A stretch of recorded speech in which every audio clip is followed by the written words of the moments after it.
واصحابہ الکرام وابنہ الکریم وبارک وسلم صلاۃ دائمۃ سرمدا ابدا۔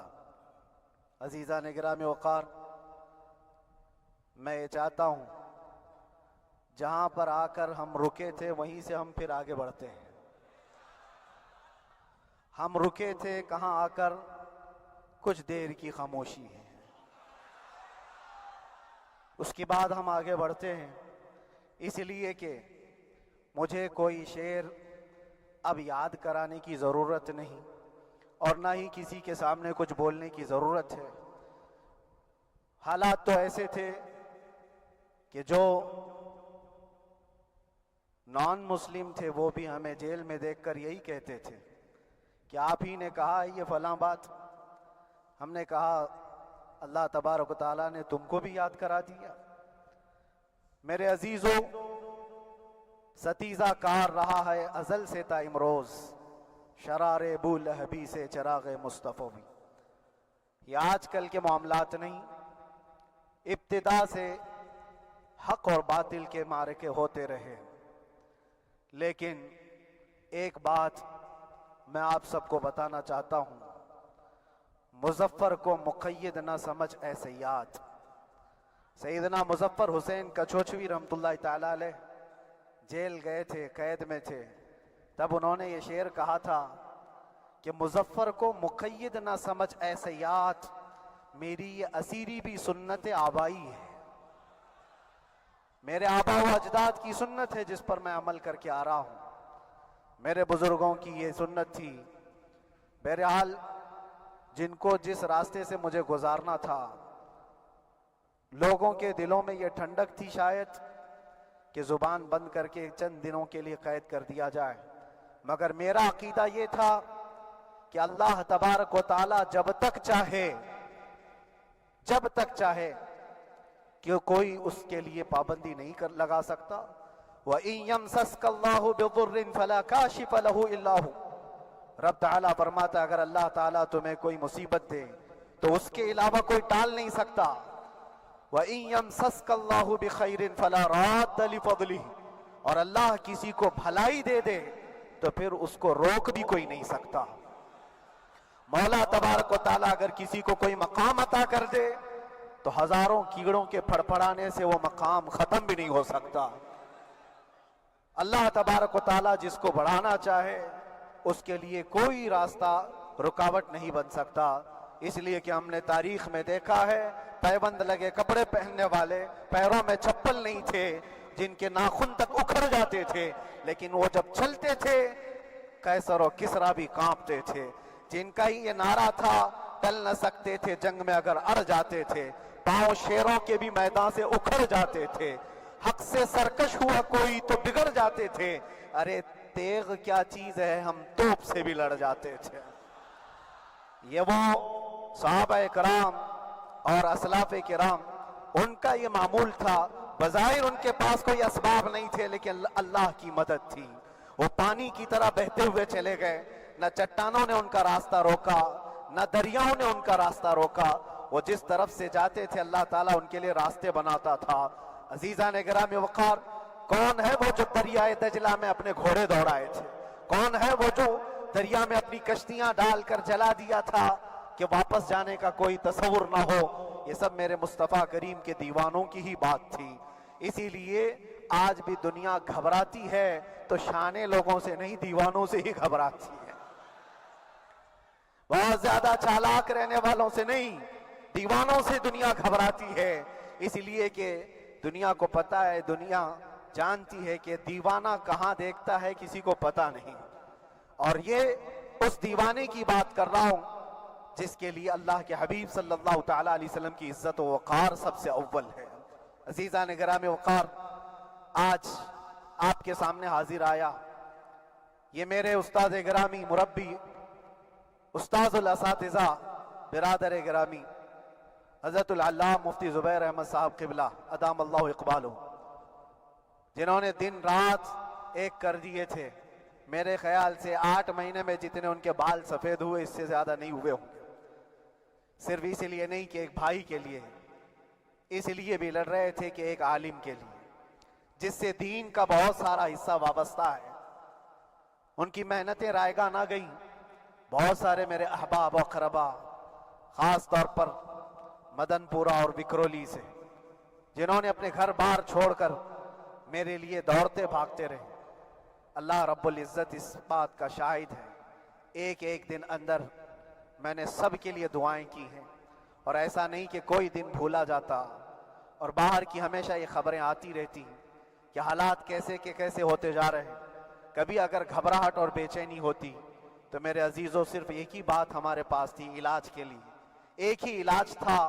جب بے چینی بڑھ جاتی، اپنوں سے رابطہ نہیں ہو پاتا اور کسی کے خبر نہ پہنچتی، کھانے پینے کی تکلیفیں، رہنے سہنے کی مصیبتیں جب سر پر آتی، تو ایک ہی علاج تھا، ان کے نثار کوئی کیسے ہی رنج میں ہو، ان کے نثار کوئی کیسے ہی رنج میں ہو، جب یاد آ گئے ہیں سب غم بھلا دیے ہیں، جب یاد آ گئے ہیں سب غم بھلا دیے ہیں۔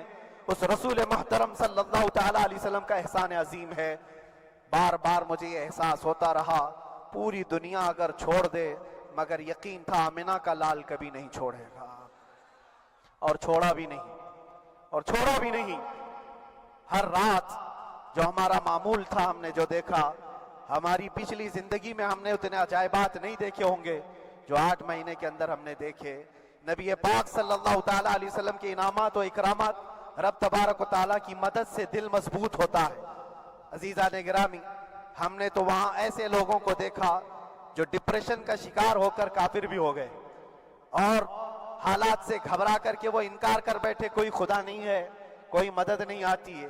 ایسے حالات وہاں دیکھے، لیکن ان حالات میں بھی اللہ تبارک و تعالیٰ کی مدد ساتھ رہی۔ رسول پاک صلی اللہ تعالیٰ علیہ وسلم کا انعام و اکرام یہ تھا کہ جس طرح سے گئے تھے اسی طرح سے واپس بھی آئے، جس طرح سے گئے تھے ویسی واپس آئے، اور نہ میرے مصطفیٰ نے باہر میری عزت میں کمی کی، نہ اندر عزت میں کمی کی، کہیں پر بھی نہیں۔ الحمدللہ، جس شان کے ساتھ رسول پاک صلی اللہ تعالیٰ علیہ وسلم اپنے چاہنے والوں کو رکھتے ہیں، وہ میں نے دنیا میں دیکھا، اور پھر یہ عرض کیا، آقا آج آپ کی عزت پر بات کرنے والے کو چاہے وہ 1000 کال کوٹری کے اندر ہو، آپ عزت کے ساتھ بٹھاتے ہیں، تو پھر قیامت کے دن اس کی عزت کا کیا حال ہوگا؟ عرش حق ہے مسند رفعت رسول اللہ کی، دیکھنی ہے حشر میں عزت رسول اللہ کی۔ میرے عزیزو، ایک بات کو طے کر کے چلو، انہیں جانا، انہیں مانا، نہ رکھا غیر سے کام، للہ الحمد میں دنیا سے مسلمان گیا۔ اس ایک بات میں جو عزت ہے، دنیا کے کسی مقام و منصب اور مرتبے میں عزت نہیں ہے۔ اور حالات دنیا انشاءاللہ میں سناتا رہوں گا۔ اللہ تبارک و تعالیٰ جب تک یہ زبان رکھا ہے، حق بولتے رہیں گے اور سناتے رہیں گے، اور بھی حالات آپ کو انشاءاللہ العزیز آگے سناتے رہیں گے۔ لیکن آج خصوصیت کے ساتھ میں جمعہ کے لیے اسی لیے حاضر آیا کہ یہاں کے لوگ پل پل یاد کرتے رہے۔ حضرت مجھے ہر بار خبر دیتے کہ جب نماز سے فارغ ہو کر کے میں نکلوں تو مجھے لوگ پکڑ لیتے، کیا ہوا، اب کیا خبر ہے؟ تو جس قدر آپ کی بے چینی تھی، بے قراری تھی، میرے عزیزو، مجھے بھی ملنے کی بے چینی اور بے قراری تھی، لیکن یہ ایک سٹیج تھا جس سے گزارا گیا ہے، ایک مقام تھا جس سے گزارا گیا۔ میں تو ایک نکما آدمی، میں تو ایک کم پڑا ہوا ہوں، لیکن آپ کو بزرگان دین کی اگر تاریخ پتہ ہو، امام اعظم ابو حنیفہ رضی اللہ تعالیٰ عنہ، جن کو ناحق جیل میں رکھا گیا تھا، امام موسیٰ کاظم رضی اللہ تعالیٰ عنہ 7 سال تک قید میں رہے۔ یہ کون امام موسیٰ کاظم؟ جن کے دربار میں جانے کے لیے غوث اعظم عبد القادر جیلانی رضی اللہ تعالیٰ عنہ 4 کلومیٹر دور اپنی چپل اتار دیا کرتے تھے۔ امام موسیٰ کاظم کا وہ دربار ہے جن کو باب الحوائج کہا جاتا ہے۔ اس امام کو 7 سال تک بغیر کسی قصور کے قید میں رکھا گیا، اور حد تو یہ ہے کہ اسی قید خانے میں زہر دے کر کے آپ کو مارا گیا ہے۔ آپ کا جنازہ جیل سے نکلا تھا۔ امام احمد بن حنبل، جن کو 5 لاکھ حدیثیں یاد ہیں نبی پاک صلی اللہ تعالیٰ علیہ وسلم کی، بغداد کے سرے بازار آپ کو ننگی پیٹھ پر کوڑے مارے گئے۔ آپ کو اندازہ ہے، بزرگان دین کی ایک لمبی فہرست ہے۔ جب میں وہاں گیا تھا تو ایک بزرگ کی بڑی یاد آئی، وہ تھے حضرت مجدد الفسانی رضی اللہ تعالیٰ۔ اکبر جیسے ڈکٹیٹر کے سامنے، اس زمانے کے سب سے بڑے ڈکٹیٹر بادشاہ کے سامنے آپ نے حق بات کا اعلان کیا تھا۔ مجدد الفسانی رحمۃ اللہ تعالیٰ علیہ نے فرمایا تھا کہ اسلام نام سے جو دین ہوگا وہ محمد عربی کا لایا ہوا ہی دین ہوگا، کسی اور بادشاہ کا بنایا ہوا نہیں ہوگا۔ اس بات پر آپ کو قید میں ڈالا گیا تھا، 8 سال تک قید میں رکھا گیا۔ 8 سال میں بادشاہ مر بھی گیا، بیٹا بادشاہ بنا، لیکن کسی نے آ کر جہانگیر کے سامنے یہ بات رکھی کہ آپ کے باپ نے جس مولانا کو قید میں ڈالا تھا گوالیار کی جیل میں، 8 سال میں جیل کا نقشہ بدلا ہوا ہے۔ تو بادشاہ نے پوچھا ہوا کیا ہے؟ کہا کہ اس مولانا نے 8 سال میں تقریباً 700 قیدیوں کو عالم بنا دیا ہے۔ درس حدیث، درس تفسیر، قرآن کا علم، نمازیں جماعتوں سے وہاں اس طرح ادا ہوتی ہیں جیسے لگتا ہے گنبد خضرا کی چھاؤں میں ہے۔ رب تبارک و تعالیٰ کا یہ احسان عظیم تھا۔ ان 8 مہینوں میں بحمدہ تعالیٰ میں نے اپنی لائف میں کبھی اتنی امامت نہیں کی تھی جتنی وہاں امامت کیا، اس لیے کہ پابندی نہیں ہو پاتی۔ جب جب امام رہا مسجد میں چھٹیاں ہوا کرتی تھی، ادھر ادھر آنا جانا، لیکن وہاں پر کبھی کسی نماز میں چھٹی نہیں ہوئی۔ اور امامت اللہ تبارک و تعالیٰ کو جہاں لینا ہے وہاں لیتا رہے۔ اور مجھے اس بات کا تھوڑا قلق تھا، 24 سال سے میں تراویح سنا رہا تھا، 24 تراویح ہو چکی تھی، رمضان المبارکہ 24 گزر چکے تھے، 25واں سال تھا، ظالموں نے مجھے رمضان سے پہلے اندر کر دیا۔ بار بار یہ خواہش ہوتی تھی کہ میری تراویح چھوٹنے نہ پائے، 25ویں تراویح ہے، 25ویں محراب ہے، لیکن رب تبارک و تعالیٰ کا احسان، اندر موجود سارے مسلمانوں نے یہ مطالبہ کیا کہ ہم یہاں جماعت سے تراویح قائم کریں گے۔ اور اب تک لوگ الم تری کیف والی تراویح کبھی کبھار پڑھ لیا کرتے ہیں، لیکن سارے لوگوں نے مل کر کے یہ اتفاقاً کہا کہ ہم پورا قرآن آپ سے سننا چاہتے ہیں۔ کیسے کیسے قیدی تھے، کیسے کیسے کرائم والے تھے۔ میں نے کہا آج میں ایک دن پڑھاتا ہوں، ایک پارہ پڑھوں گا، آپ کو اگر لگے تو بتا دینا، بھاری پڑ جائے، کیونکہ لوگ سارے کرمنل ہیں اور کئی طرح کے جرائم کیے ہوئے لوگ ہیں۔ نماز دین سے کہاں زیادہ رشتہ، کہاں ہو سکتا ہے یہ گھبرا کر بھاگ جائیں۔ ایک دن پڑھاؤں گا، اگر آپ کو لگے تو بول دینا، نہیں تو کل سے الحمد للہ۔ پہلے دن تراویح پڑھائے، دوسرے دن سارے لوگوں نے کہا آپ نے ایک پارہ پڑھایا ہے، سحری تک بھی پڑھائیں گے تو انشاءاللہ کھڑے رہیں گے۔ یہ جو استقامت، یہ ساری چیزیں دلوں کا جمع ہونا اور ہماری طرف دلوں کو پھیر دینا بغیر اللہ کی مدد کے نہیں ہوتا، رسول پاک صلی اللہ تعالیٰ علیہ وسلم کے کرم و احسان کے بغیر نہیں ہوتا۔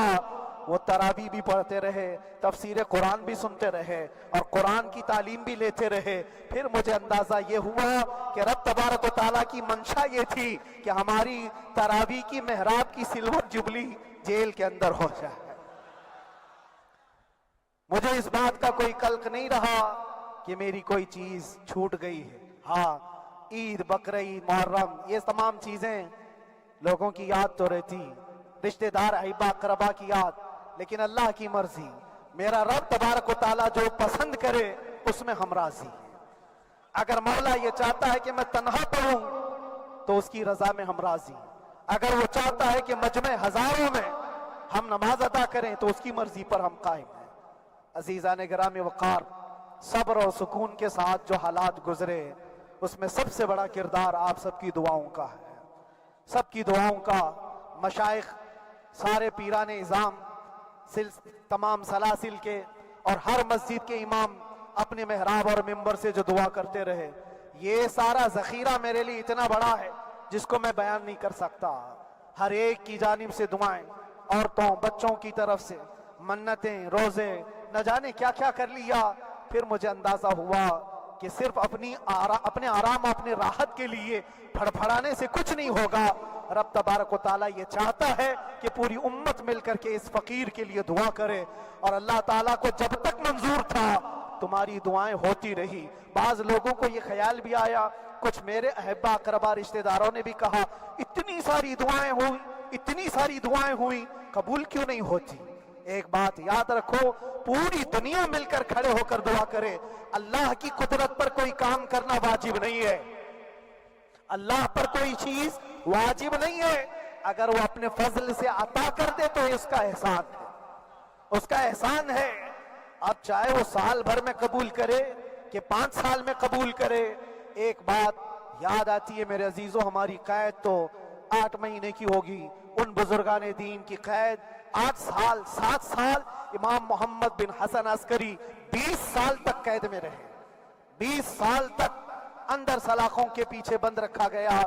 یہ اہل بیت اطہار ہیں، ائمہ اعظام ہیں، ان کی تکلیفیں دیکھ کر پھر ہماری تکلیف چھوٹی لگتی، اور پھر نبی پاک صلی اللہ تعالیٰ علیہ وسلم کی یاد آتی۔ صرف اس بات کا ہمیں فخر تھا کہ تم نے کبھی چوری کے الزام میں تو نہیں گرفتار کیا، کسی گھناؤنے الزام میں تو نہیں گرفتار کیا، ہاں اگر کسی بات پر گرفتار کیا ہے تو ان سے پوچھو تو اب یہ بولنے میں بھی شرم کرتے ہیں، مولانا کو کیوں گرفتار کیا ہے، مولانا کو کیوں اندر رکھا ہے، شرم آتی ہے بولنے میں، کیونکہ انہوں نے کچھ ایسا بولا تھا جس کو بولنے میں شرم آتی۔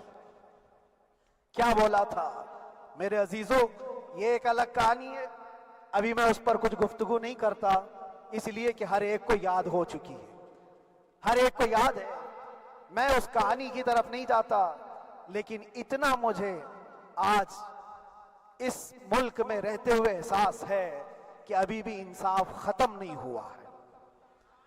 انصاف پوری طرح ختم ہو جائے تو اللہ کا عذاب آ جائے گا، اللہ کا عذاب آ جائے گا۔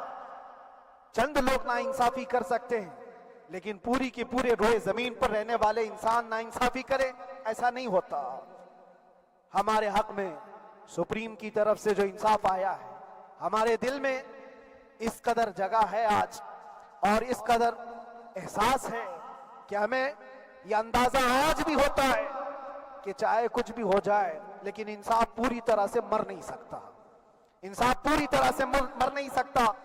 یہ ہمارا ملک عزیز ہندوستان کسی خاص آدمی کے ٹھیکیداری میں نہیں ہے، سبھی کا خون شامل ہے یہاں کی مٹی میں، کسی کے باپ کا ہندوستان تھوڑی ہے، ہمارا بھی ہے، آپ کا بھی ہے، سب کا بھی ہے۔ اور میرے عزیزو پتہ نہیں، یہ بھی شاید راحت اندوری صاحب کا شعر ہے، اور اس سے پہلے بھی کچھ بولا تھا وہ بھی ان کا ہی تھا، تو ڈینجر ہی ہوا کرتا ہے۔ اللہ تبارک و تعالیٰ آپ سب پر فضل فرمائے، کرم فرمائے۔ جو چیز خاص طور پر بولنی ہے وہ یہ ہے، ان حالات سے آج جو گھبرائے ہوئے ہیں یہ وہ لوگ ہیں جو عیش پرست ہیں۔ میں کسی کو خاص ٹارگٹ کر کے نہیں کہنا چاہتا، لیکن بہت سارے وہ لوگ جو اثر و رسوخ رکھتے ہیں لیکن وہ آگے آنا نہیں چاہتے، دین اسلام پر حملے ہوں، حضور پاک کی عزت پر حملہ ہو، کسی کو بولنا نہیں، کیونکہ پتہ ہے دیکھو اس مولانا کو کس طرح کی ہے، اسی طرح دوسروں کو بھی کر دیا جائے۔ جو کمفرٹ زون میں بیٹھنے کے عادی ہو گئے وہ اپنا ایریا چھوڑ کر ہٹنا نہیں چاہتے۔ اگر میں کچھ کہوں گا حضور پاک صلی اللہ تعالیٰ علیہ وسلم کی ناموس کے لیے تو میرا عیش خطرے میں آ جائے گا، اکثر کی یہی سوچ ہے۔ میرا تو اپنا دھندا ہے، میرا بزنس ہے، میرے بیوی بچے ہیں، ہو سکتا ہے مولانا کو کسی چیز کی فکر نہیں ہوگی۔ آپ کو میں بتاؤں، آپ کو اندازہ نہیں ہمارے دل میں ہمارے بچوں کی کتنی محبت ہے۔ میرے بھی چھوٹے سے بچے ہیں، جب وہ جیل کی سلاخوں کے سامنے آ کر آنسو بہاتے تھے تو دل پر چھریاں چلتی تھی۔ وہ بچے جو ہمیشہ ہمارے سینے پر سوتے رہے، آج میں ان کو چھو بھی نہیں سکتا۔ جب وہ سلاخوں کے پیچھے کھڑے ہو کر دور سے رو کر کے چلے جاتے 15 منٹ، تو کیا ہمارے دل میں بچوں کی محبت نہیں؟ کیا ہمارے گھر بار نہیں، ہماری بہنیں، ہمارے بھائی، ہماری ماں نہیں؟ کتنے تو دن ایسے ہوئے کہ میری ماں کو دورے پڑتے رہے یاد کے لیے، تو کیا وہ ہمارے اوپر کیفیت نہیں آتی کہ ہم خامخواہ یہ مصیبت کیوں مول لی؟ میری بیٹی تو جھگڑا کرتی اس بات کو کہ کیوں آپ اکیلے ہو، بہت سارے لوگ ہیں سب کا خیال کرتے ہوئے، لیکن میرے عزیزو یہ ان کی اپنی محبت ہے۔ سارا ایک پریوار اور اس سے زیادہ میرے شاگردوں کی ایک دنیا ہے. کتنے ایسے ہیں میں جانتا ہوں کہ 8 مہینے تک نرم غذا نہیں کھائی میرے ان بچوں نے. میں جانتا ہوں ان کا صرف یہ خیال تھا کہ اندر پتہ نہیں جیل میں آپ کیا کھا رہے ہوں گے, ہم یہاں نرم غذا نہیں کھائیں گے, گوشت مچھلی نہیں کھائی. حالانکہ یہ کوئی چیز تمہارے اوپر واجب نہیں تھی. یہ حالات میں اس لیے بتا رہا ہوں میرے عزیز, کسی کے وہم و گمان میں اگر یہ ہے تو نکال دے کہ میرے آس پاس کچھ نہیں ہے, میں کسی کو چاہتا نہیں, یا میرے ساتھ محبتیں نہیں ہیں. کثرت سے محبت کرنے والے لوگ ہیں میرے پاس. میرے ان بھائیوں کی اور میرے بہنوں کی, میرے گھر والوں کی محبت تو ایسی ہے کہ ان کے گھروں کے بچوں کے معاملات بھی بغیر مجھ سے پوچھے نہیں ہوتے. اگر 8 مہینے اندر رہا تو کسی کا رشتہ نہیں تو بات چیت بھی نہیں ہے. رشتہ نہیں ہوگا جب تک یہ نہ آئے. سارے کام ڈیپینڈ رہتے تھے. مجھے بھی ان تمام چیزوں کا احساس ہے, لیکن یہ سب چیزیں ایک طرف, میرے مصطفیٰ کی عزت اپنی طرف.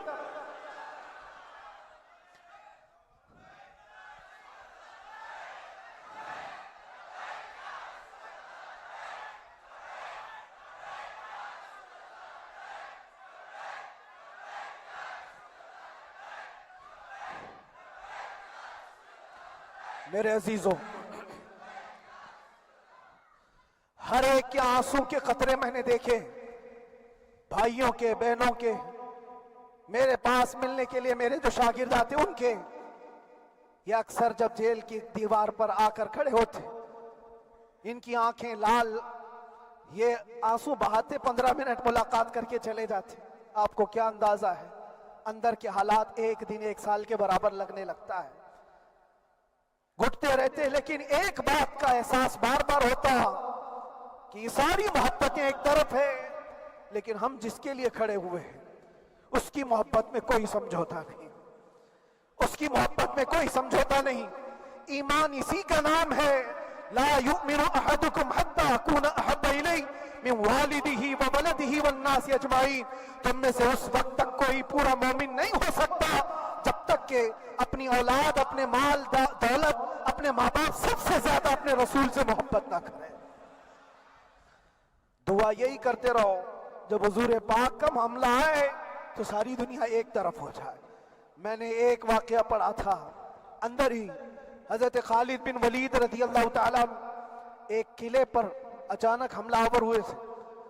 وہ قلعے میں موجود جو دشمنان اسلام تھے ان کی پارٹی چل رہی تھی. بڑے بڑے قالین, صوفے بچھے ہوئے, تشتوں میں قیمتی کھانے رکھے ہوئے تھے. خالد بن ولید کے ساتھ جو لشکر ہے یہ تو وہ غریب صحابہ تھے جو پیون لگے کپڑے پہنتے, ایک کھجور پر پورا دن گزارتے. جب یہ اس قلعے پر حملہ آور ہوئے تو دشمنان اسلام جو تھے وہ مقابلہ کرنے کی ہمت نہ جٹا سکے, بھاگ گئے. سارا مال سب چھوڑ کر بھاگ گئے, بغیر کسی جنگ کے, بغیر کسی قتل قتال کے پورا قلعہ فتح کیا خالد بن ولید نے. اب سنو, جو صحابہ تھے وہ مال غنیمت جمع کر رہے تھے, کیونکہ یہ عرب کے لوگ ایسے مہنگے قالین نہیں دیکھے تھے, ایسے مہنگے صوفے, اتنی قیمتی غذائیں انہوں نے دیکھی نہیں تھی. سب جمع کرنے لگے. خالد بن ولید نے کہا خبردار, ہاتھ مت لگانا, سب ہٹ جاؤ. سب ہٹ گئے. چند صحابہ کو بلایا, یہ سب جمع کرو, اس کو آگ لگا دو. پورا مال غنیمت جو تھا آگ لگا دیا. تو جو صحابہ تھے وہ کہنے لگے کیا یہ اچھا ہوتا, یہ سب میں آپ تقسیم کر دیتے, یہ بہت قیمتی چیزیں ہیں, عرب میں ہم لے جاتے تو یہ بہت مہنگی چیزیں ہیں. خالد بن ولید نے کیا کہا جانتے ہو؟ کہا اگر تم کو بھی ان تمام چیزوں کی عادت لگ جائے تو تم بھی ویسے ہی بھاگو گے جیسے یہ بھاگے. یہ آج جو ہمارا مقابلہ کرنے کی طاقت نہ لا سکے اور بھاگ گئے, اس کی وجہ یہ ہے کہ وہ عیش پرست ہے. عیاشی ان کے اندر تھی جس کی وجہ سے وہ کھڑے نہ ہو سکے, اور جب یہ عیاشی آئے گی تم کھڑے نہیں ہو سکو گے. آج میں یہی بات دہرانا چاہتا ہوں, جو بہت بڑے چہرے لے کر بیٹھے ہوئے ہوں, وہ سیاسی اثر و رسوخ رکھنے والے بھی,